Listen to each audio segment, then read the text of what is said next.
رخستنک جوانان لباجار حسک کردستان سوریه دبیجه. ایریشا چکدارن پیاده لسر خواپشندان انجمنان اجتماعی کرد لسوریه به پلان بو و آماده کاری جرا هاتبون کرن. لگور داخویانی که تفگرن جوانن کرد لحسکه. گوده لسر چند مال پرکی هاتیا بلاف کرن. گو چکدارن پیاده خوشبو بکارانی نهزه. لدیجی خواپشندان انکسی لحسکه را آماده کربو. لگور داخویانی نافبوری. گوده خواپشندان خوجه حسکی انجمنان اجتماعی کرد لسوریه. یا کوردجی بریارن پیاده.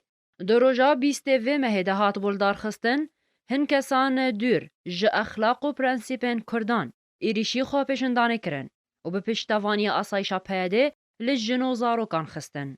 دا خویانی تفگرین جوانان گودوی ایریشی ده بر پرسه تفدمه لحسکه. حوال روبار فرمانا ایریشی دایا چکدارن پیاده گو ایریشی خواه پیشندانه بکن.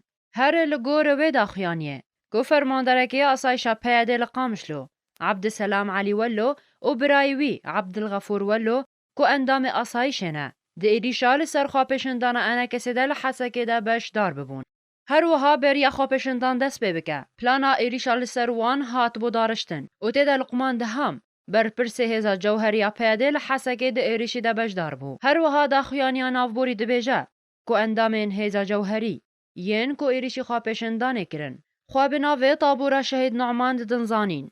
و پیکتین جعال دار فاطمه مالک شیخ نور خورشید کرو و جونی صالحیه و گوت کو وهزا بریا خواپشندانه بروجکی لحف کربون کو ایریشی خواپشندانه بکن. انجمنان اجتماعی کرد لسوریه درباره ایریشا پری آل سر خواپشندانوان جعالی هزا جوهری و آسایشا پیاده و شرمزار کرد و بخالک اما ترسیدار بناف کرد. امین داریا گشتیه انا کسی ده داخیانیا خود راگهان گو پیاده آلی گرن خالدی جو خواه پیشندان انا کسی بکارتینه و آسایی جی ده سر کرد کرنا خواه پیشنداران ده بجدار دبن.